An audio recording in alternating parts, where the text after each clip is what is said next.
Welcome to That's Based. Happy Sunday. It is Conference Championship Sunday over here. We're not a sports talk show, but let's say a silent prayer and hope that the Buffalo Bills defeat the Kansas City Chiefs this weekend for all that's good and holy in the world so it can continue to thrive. For God's sakes, please, Buffalo, defeat the Kansas City Chiefs. I'm your host, as always, Caleb Salvatore, reporting from somewhere underground. We're laughing our way through the end of days. It's a bonus show. I told you we were getting one a little bit later in the day, but we're still going to get one.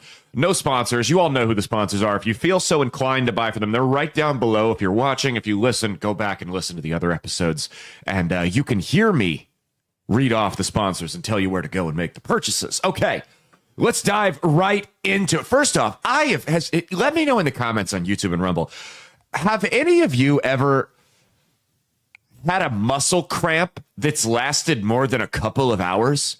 Because I'm going on, no, this will be in about an hour and a half, 24 hours now.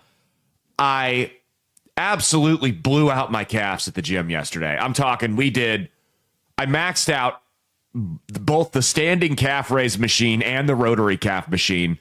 And then I had like 4 or 5 plates on the seated calf raise. High reps, high weight, absolutely blew my calves out. And by the time I got done on the last one, the standing, because I do active rest at the gym. So it was a bicep and back day. So I do biceps and back, superset. I know this is really interesting to some of you. And then go take a break, give my upper body a rest and do calves and get back to it. I do that at the gym. I find it to be the most efficient rather than dedicating an entire day to legs. By the time I got done with the last calf exercise, I was getting ready to go run, and I realized I couldn't even put weight on my right leg. So I went and sat in the sauna and did some stretches for about half an hour in the sauna intermittently, and that helped temporarily. I went home, and by the time I made it up the stairs, I had both my legs were cramped. So the left one's finally back to normal. The right leg is still, I'm thinking it's got to be deeper. I could actually feel the cramp, like the cramped muscle. It was a big old bulge coming out of my leg yesterday, and I couldn't even put any weight on it for a couple of hours. Well, I could, but I was moving like a zombie in The Walking Dead. And now it's finally, I'm able to move around on it, but I'm starting to wonder if it's deeper than just a cramp. It's like a pulled muscle, or God forbid I actually tore something. We'll see in a couple of days. I'm just interested to hear little stories about my life. It's a bonus show. You didn't get a sponsorship segment, so you had to listen to me rant about my injuries and how I'm starting to see how you see so many middle-aged men struggle with their weight. The older I get and the more prone to injuries I get, I'm starting to see why you see so many middle-aged men, because they'll hit the gym for a month straight and then boom, debilitating injury. And they don't realize that they can't eat and drink like they did when they were going to the gym, so they lose all their progress. It's starting to make sense to me how this happens. I mean, I'm not even 30 yet, but as we know, our body starts dying at 25. It starts losing more cells than it's making. I had someone who knew what they were talking about tell me that one time. So you actually, if you notice, hangovers hurt a little bit, last a little bit longer after 25. It takes a little bit longer to recover from injuries. Everything just kind of hurts a little bit more, right, after you turn 25, and that makes sense. But I don't know. It's the older I get, it seems like the injuries, it's just little nagging injuries. It's not any devastating, like, oh, I tore my ACL or anything like that. But the injuries just come a little bit quicker, and the setbacks just seem to be more and more. Word of advice, if you're under the age of 25 and you're listening to this show and you're not in the gym 4 to 5 times a week, start doing that now. Don't be like me, where I started working out real hard at like 27, right? And I didn't have building blocks. I mean, I worked out when I was playing football in high school, and then I stopped, and I partied when I was done playing football. But build your building blocks when your body is at its peak potential in your early 20s. Do that, and you'll be so much. You won't be playing catch up like me.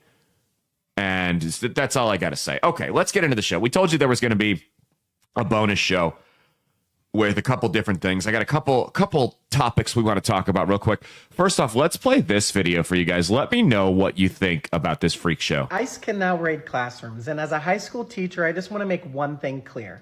If someone tries to come in my classroom and take one of my students, one of us isn't leaving the classroom. Play with me. Yeah, I think it's you fat fuck. The left is so good at parodying themselves.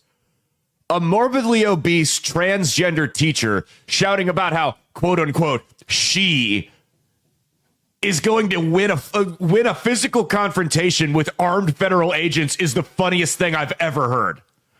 It's beyond parody. No one's afraid of you, dude. There's a 41% chance you're going to take yourself out before you even touch one of those guys. And that's been a trend online. You can look it up on TikTok. It's on Twitter. It is known as the cute winter boots trend, where leftists are threatening to... Well, first it started with they were threatening to fight ICE agents, saying if they come into my classroom, if they come into my business, yada, yada, yada, I'm going to kill them. I'm going to fight them. They're not... Online tough guy bullshit, right? Online tough guy bullshit. And we know it's bullshit because all you have to do is look at these people. These people are either morbidly obese freak shows like that guy, or they're 115 pounds soaking wet, right?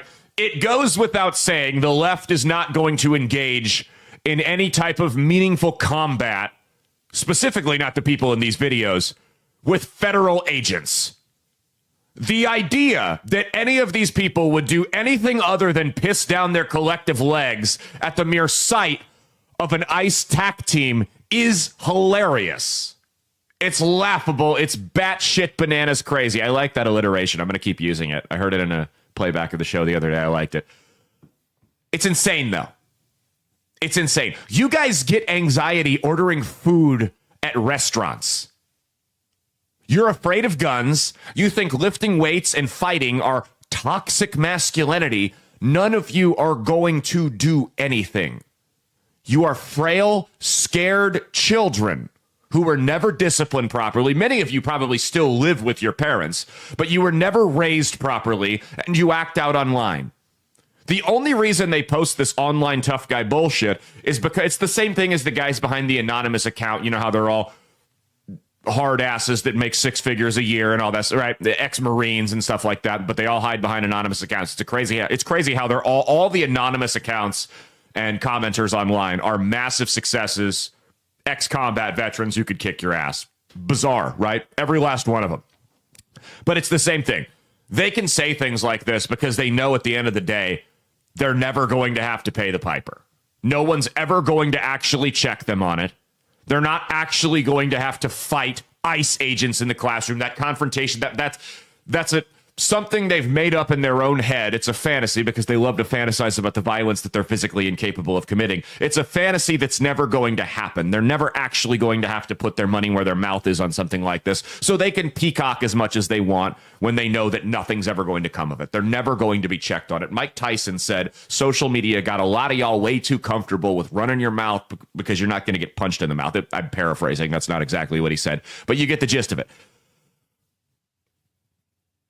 My favorite quote is that the internet is such an uncivil place because the threat of violence has been removed. And it really is. These are people that have never been in a confrontation outside of the local news comment section on Facebook. I assure you, they are not going to do anything whatsoever with a team of ICE agents. Also, these ICE raids, they're looking for people who were already scheduled for deportation or violent criminals. So yes, if you've got a bunch of violent sex offenders in your third grade class, then I guess you better get ready for the raid.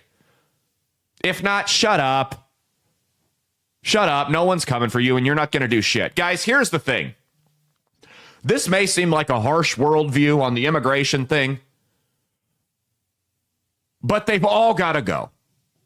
If you're not in this country legally, you have to go. And we need to make sure that we can set up a system that allows the people whom we want to come in legally.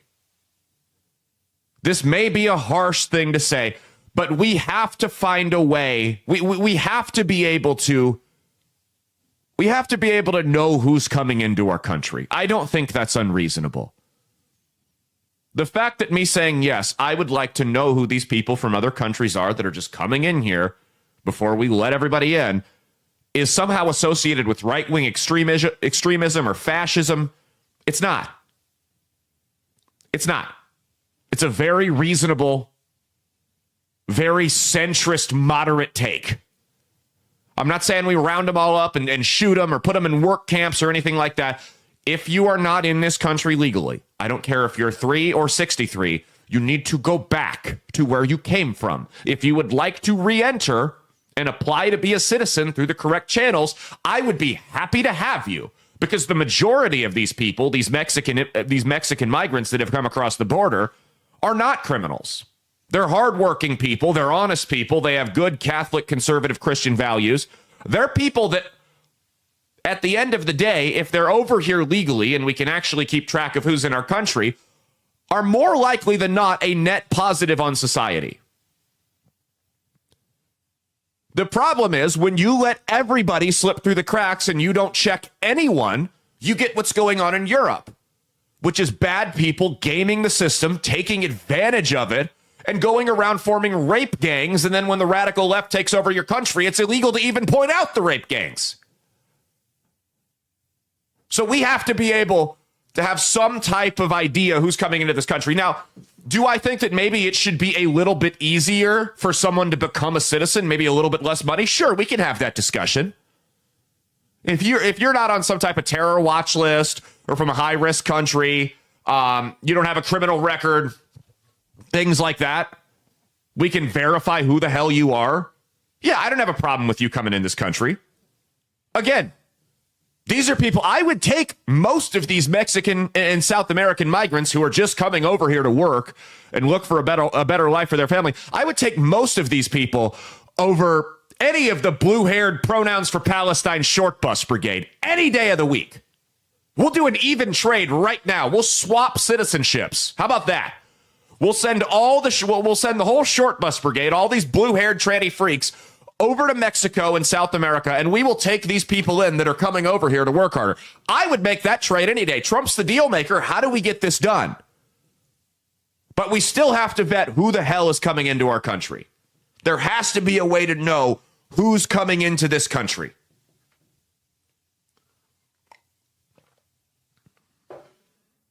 Also, I don't want to hear this argument one more time. Some things never change with the Democrat Party. You go back to the 1800s. That was my phone. You go back to the 1800s. The Democrat Party was saying, if you abolish slavery, prices are going to go up because I'm not going to have anyone to pick the crops for free anymore. Now you fast forward to 2025. If you deport all the illegal immigrants, prices are going to go up because I'm not going to have anyone to pick the crops anymore. Why do they say this? Because they pay them about a fourth of what the minimum wage is with no benefits, no unemployment, and then when they're gone, they're gone. So they're basically saying they have no idea that they're using the same logic that was used to defend and rationalize slavery to defend illegal immigration. Hey, if we can't pay this migrant worker from Central America $3.25 an hour to pick our crops, prices are going to go up. Hey, if we can't take this slave and make him work for free, cotton prices are going to go up. It's the same thing. Do you know what solved the problem?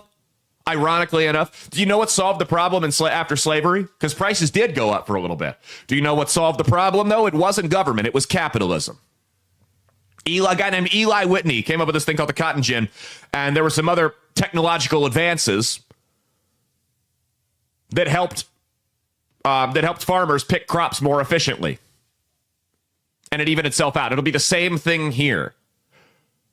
The second they can't pay these workers $3.25 an hour anymore in cash under the table, innovation is going to sweep in, the market's going to come in and solve the problem. That's how it's worked throughout human history. This is not a problem that, yes, prices, I hate to break it to you, they really raid these farms, grocery prices going to go up for a little bit. They are. It's going to be a little tough. But innovation will eventually take place, and the market will correct itself. There will be some type of product, if it's not already there already, there will be some type of technological advancement that solves this problem, because that's how capitalism works. That's how the free market has worked throughout history. What the government needs to do after they solve this problem of illegal migrant workers is get the hell out of the way. Get the hell out of the way and let the market fix this, because I'm telling you, a demand will come up for something that is cheaper than American workers who are going to want $19 an hour to pick the crops. And we'll figure it out, especially with all the advancements in AI and machines these days. I'm not worried about any long-term surge in grocery prices if we deport a bunch of illegal immigrants. What I think is hilarious, though, is the Democrats that don't even realize they're using the same rationale that was used to defend slavery to defend illegal immigration. As far as the cute winter boots thing goes, to summarize, none of you are doing shit. You're all a bunch of pussies who talk tough online. You're incapable of confronting someone. It's not going... You people get anxiety talking on the phone.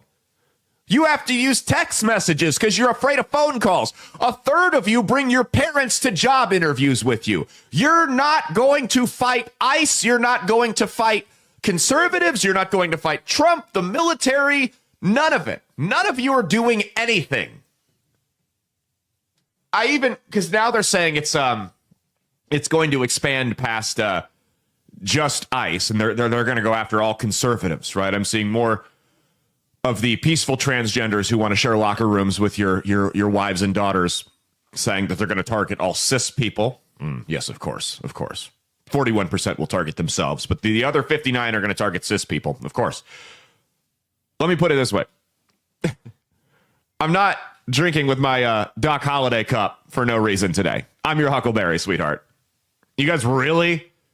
What did legendary prophet and Detroit rapper Royce the 5'9" once say? If you open up that can of worms, I hope you're ready for the dirt that's with it.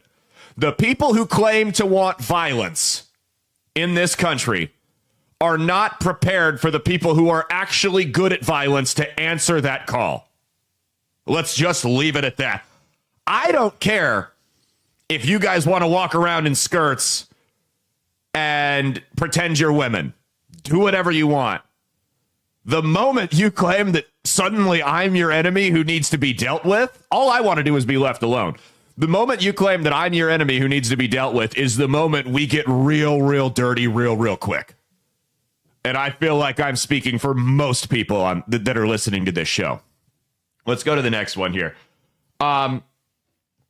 Migrant kids. So, as we all know, there was a massive crisis of migrant kids going missing in this country. A lot of that with human trafficking. Because, again, when they talk about these family separation policies, which, by the way, began under Obama, not Donald Trump, and it was a good policy by Obama.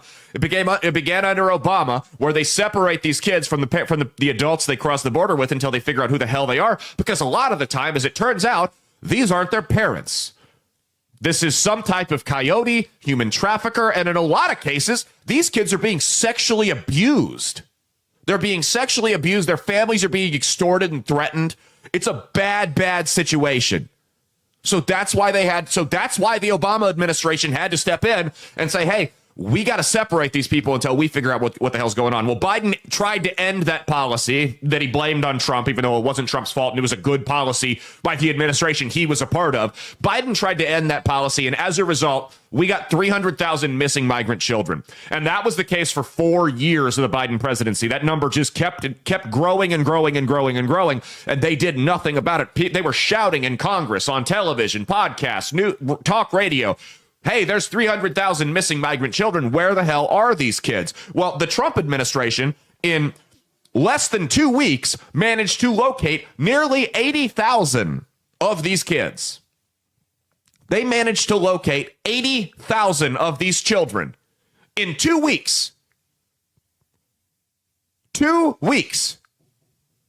The fact that it took them 2 weeks to locate nearly a third of these kids tells you that not only was the Biden administration capable of doing it, there may even be some criminal negligence on them for how long they just sat on this problem and did nothing about it. It's not a matter of not having the resources to do it. It's a matter of not having the desire to do it. They did not care. The people who are going to sit here and call you a racist because you want to have some form of immigration system where we can verify who the hell's coming through this country did not care about these 300,000 Mexican children who were missing enough to go out and get off their asses and actually do something. As it turns out, when you spend your financial resources in the Department of Justice on solving actual crimes rather than terrorizing your political opponents, shit gets done. What a concept. It makes me sick, man.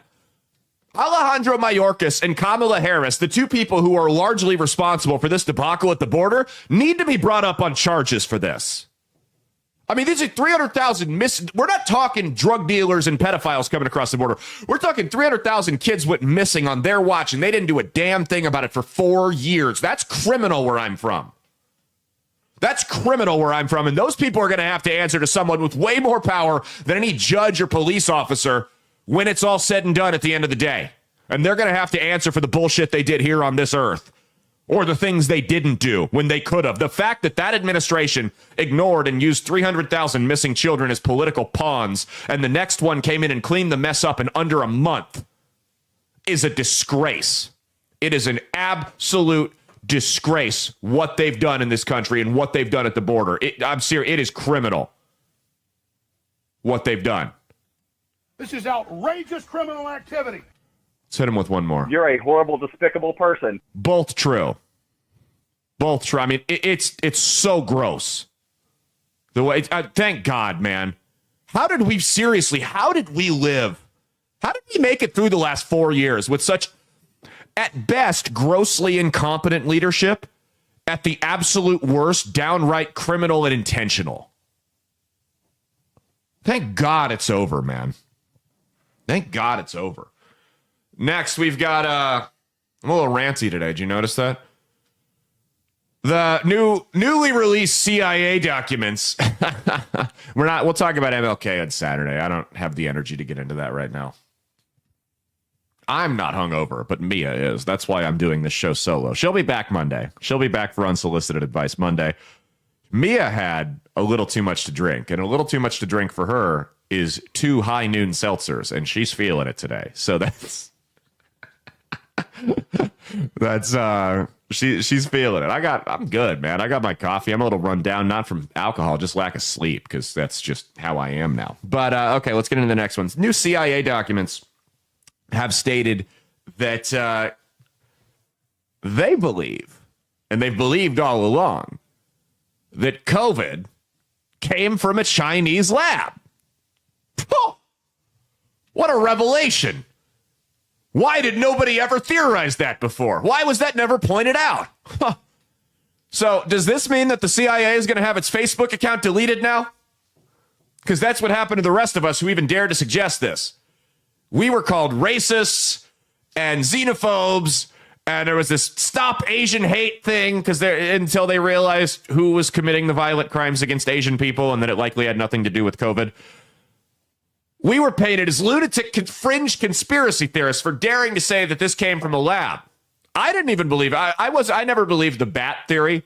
I never knew where it came from. I remember the first time I heard the lab theory was someone I knew, rest in peace, I'm not going to make fun of on this show, but we'll just say it was someone who was not of a stable mindset. We'll leave it at that. Someone who was probably not the most credible source on it. And I'm like, yeah, whatever. And I just kind of shrugged my shoulders at it. Then it became more and more clear that that person happened to be right. Something broken clocks. And it became more and more clear that it was a lab leak. And I was like, oh, okay, yeah, that makes sense. But they continued to double down on this bat theory. By the way, it's the idea that it's racist to say that COVID came from a Chinese lab, but it's somehow not racist to say that it came from a Chinese market where some guy bit the head off of a live bat like Ozzy Osbourne. What are we doing here? What type of gaslighting shit is that? So it's racist to say, hey, they fucked around in a lab, by the way, that we were likely funding, and they caused this global pandemic. But it's not racist to say, yeah, they're just over there biting the head off of bats. What? What? That's way more racist. I mean, they're both true, but it's way more racist to say that. But so they're saying that COVID came from a lab. It's confirming what we've always known. And that, again, makes the collusion between the Biden administration, the intelligence agencies, and the tech industry that much more criminal. The fact that the CIA knew this theorized this from the beginning, and then turned around and colluded with companies like Facebook, companies like Twitter, to silence people who were saying the exact same thing they were, is bizarro world. What are we doing here? What are we doing here? So the question, we always got to find the why to the what, right? We know what they did, but why did they do it? Why would they want to? What's the incentive in silencing that theory? Well, as it turns out, the U.S. government spends a substantial amount of money on gain-of-function research all over the world. We call it outsourcing ethics, right? And we've talked about Dr. Fauci's beagle experiments. Don't look it up if you love dogs and you don't know what I'm talking about. You will become very sick to your stomach and very, very upset at Dr. Fauci. But the U.S. government does this thing called outsourcing ethics, right? So they take studies, scientific studies that, number one, there's no way they would be approved from an ethical and moral standpoint, you know, like experiments on live puppies letting fruit flies eat their faces while they're chained up in cages, or studies that would not pass the safety protocol in the United States.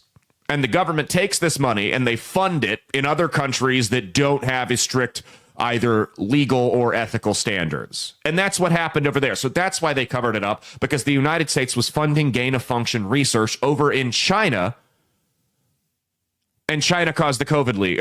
And our lab that we were funding, now China may have gone and done this anyway, but our lab that we were funding over in China had a leak, and this virus got out and caused chaos over the world. They didn't want to be held responsible. This was a conspiracy through and through. This is not a theory. This is not a conspiracy theory. They have one incentive to cover up the truth that they also believed. They have one incentive to cover up the theory that they also believed to be the accurate one, and that's that they were covering their own ass, and they were trying to gaslight you and lie about this lab leak thing. It's a psyop. Remember we broke down the principles of psyops, the media being in lockstep, character assassination of people who have any other type of theory. So you're a racist if you think it came from the lab. It's the bat theory or nothing. You're a racist if you think the lab. So, yeah, that's exactly what it was. It was a psyop. It was a psyop to cover up what Dr. Fauci, what the NIH, what God knows who else in the United States government had been funding over in China, and the fact that, while this wasn't totally our fault, we played a major role in making it happen. Let's go to the next one here. Donald, no, we'll save this one for the big show. You guys can wait. This one's not breaking news or anything. It's fine. Let's take a look at our woke bishop who has gone viral. We didn't have time to cover it on Saturday. Here, oh, that's not it. Here it is. All right, let's check this video out here. This has gone viral. I ask you to have mercy upon the people in our country who are scared now. There are gay, lesbian, and transgender children in Democratic, Republican, and independent families, some who fear for their lives. And the people who pick our crops and clean our office buildings, who labor in poultry farms and meatpacking plants, who wash the dishes after we eat in restaurants and work the night shifts in hospitals, they may not be citizens or have the proper documentation, but the vast majority of immigrants are not criminals. They pay taxes and are good neighbors. They are faithful members of our churches and mosques, synagogues, wadara, and temples. I ask you to have mercy, Mr. President, on those in our communities whose children fear that their parents will be taken away, and that you help those who are fleeing war zones and persecution in their own lands to find compassion and welcome here. Our God teaches us that we are to be merciful to the stranger, for we were all once strangers in this land.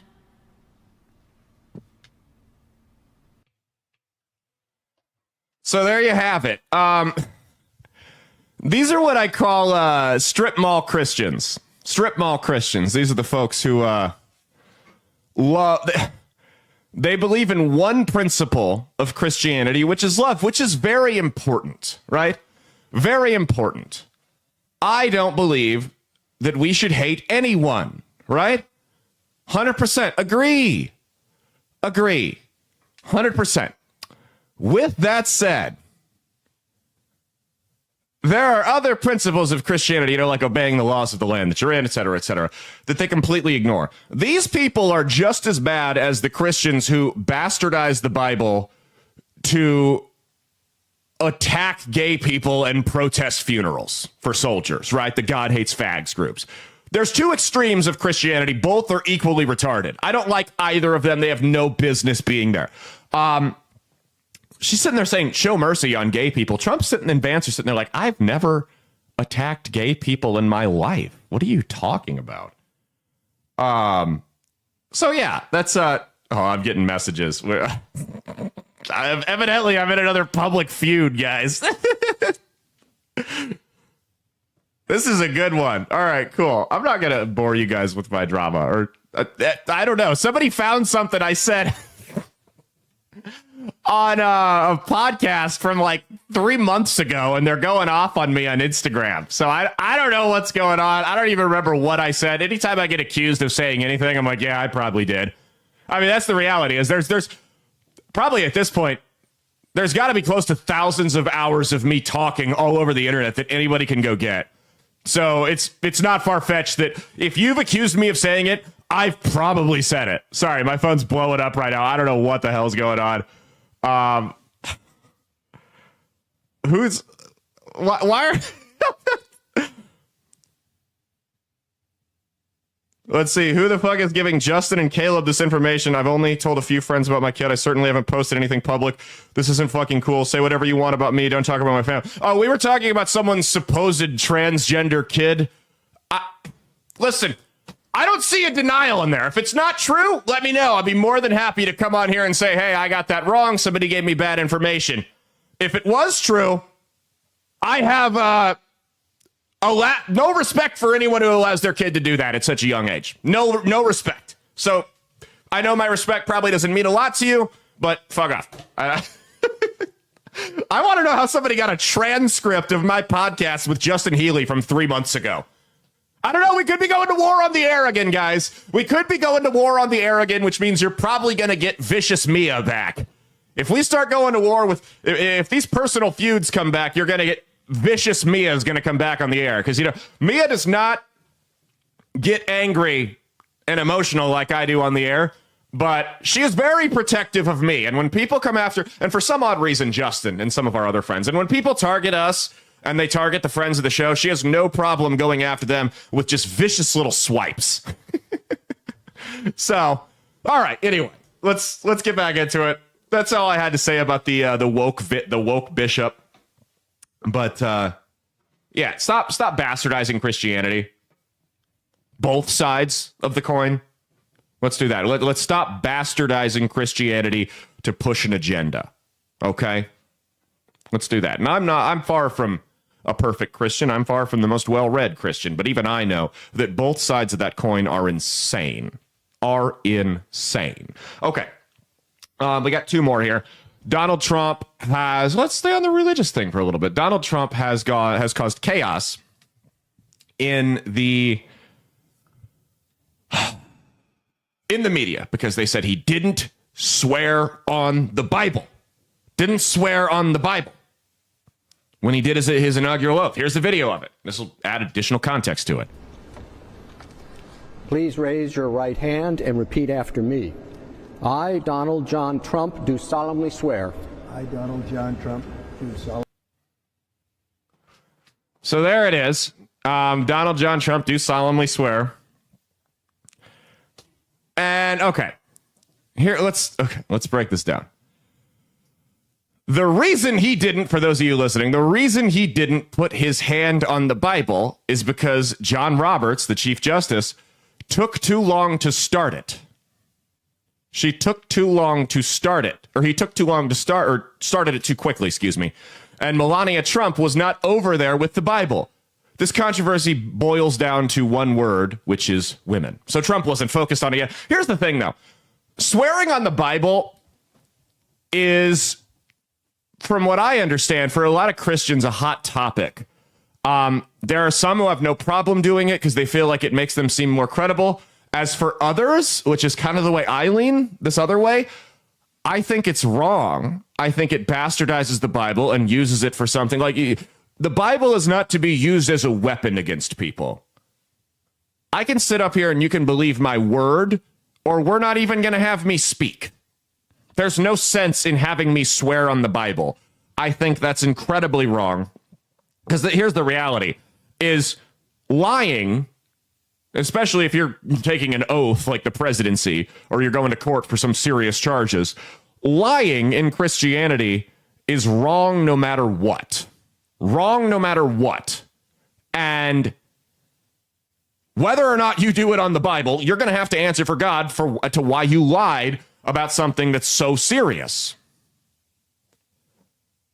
So there's a lot of Christians that feel like swearing on the Bible is wrong. And I don't disagree with them. I don't disagree with them. It's not something I would be comfortable doing. I don't like when people say, I swear to God, I'm honest to God. Well, why are you invoking God in this? It's just like saying I swear on my mother's grave. Why are you invoking them into this? If you're talking to someone who requires your word to be backed up by something that serious, maybe that's someone you just shouldn't be associating yourself with. Have you ever considered that? Anyway, that's been our show. I've got a fire I've got to go put out. Public feud. There's people attacking me on Facebook. I don't know what the hell's going on. You guys all know and love this shit, though. Sounds like we're about to get to. This is I don't even know what's going on. It's been months since all of this, but evidently, whoever the mole was that leaked it to me, you better watch out. I'll never reveal my sources. Cheat on your taxes, not your spouse, and stay based. We'll see you tomorrow.